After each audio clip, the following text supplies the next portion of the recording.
clap in front of this camera. That's going to cause Not so many claps. Yeah. That's the definitive clap. And now the audio is synced. Great, welcome to X Factor US.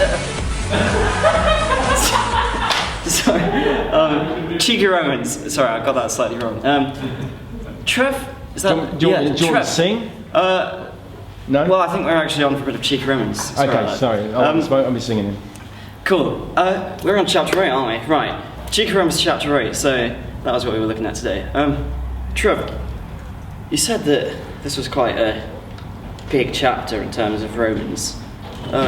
What is it about it that makes it so significant? Yeah, I mean, it's the big chapter in Romans on the person of the Holy Spirit.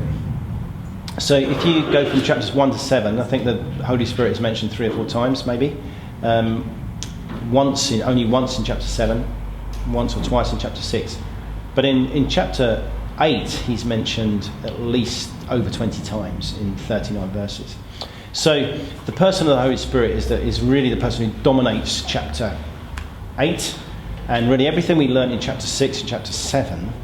I think what Paul is showing is the way that that's going to be achieved, the way that's worked out, is through the person of the Holy Spirit doing it in us. Okay, so it's us working with him, but it's really all the person of the Holy Spirit is a dominant person theme in chapter 8. Sure. So there was that film that you spoke about quite a lot today. What was it? What's it called again? Inside Out. Inside Out. That's it. Yeah, so what was the link between this passage and that film? Yeah. By the way, that's a film that if you haven't seen, you should go and see. It's a Pixar Disney film. Same guy who wrote Up and directed it is a guy who does this film. And really, it's a brilliant illustration of everything that's happening in Romans 8. So what's it about? It's about this little girl, and what they do is they go inside her mind, and her mind is... The way they set it up is like a control center with 5 emotions in there. So you have sadness, you have joy, you have anger, you have fear, and you have disgust. Okay? So it's going through, the whole film is about a very sad event in her life. And then it keeps on looking at it through the control center of her mind with these 5 emotions controlling her, or responding to her, or responding to her situations. So I thought it was a brilliant illustration of how Paul is setting up Romans chapter 8 with our mind being like a control centre. So, in terms of the Holy Spirit, what sort of areas of our lives does that control? Yeah. Well, what Paul is saying is basically there's two ways of the control centre of your mind being ruled. You could say Adam, Christ, chapter 6. You could say righteousness ruling you or sin ruling you, chapter 6. And then chapter 7, you could say law or the Spirit, Christ. So Paul is kind of working that out.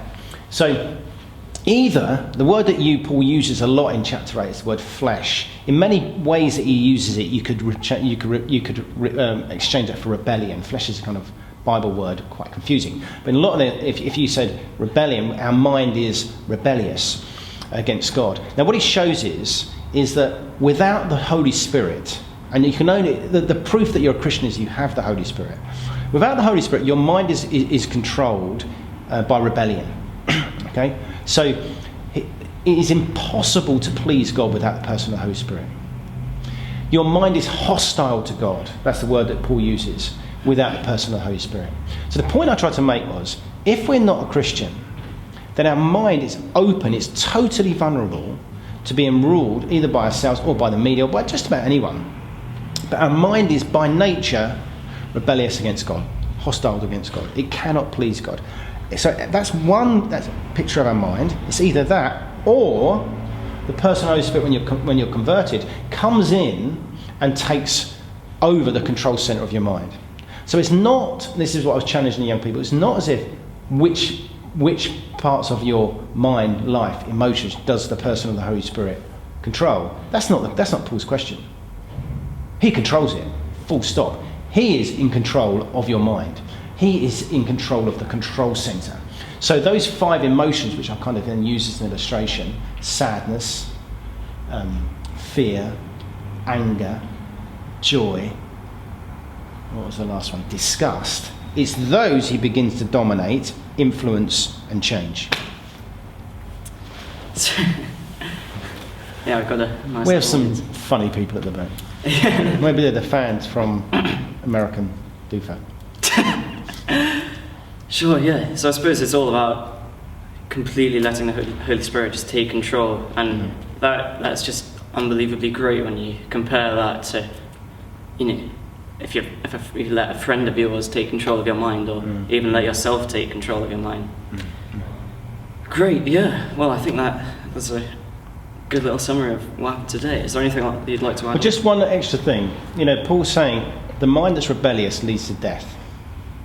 The mind that is filled by the Holy Spirit leads to life.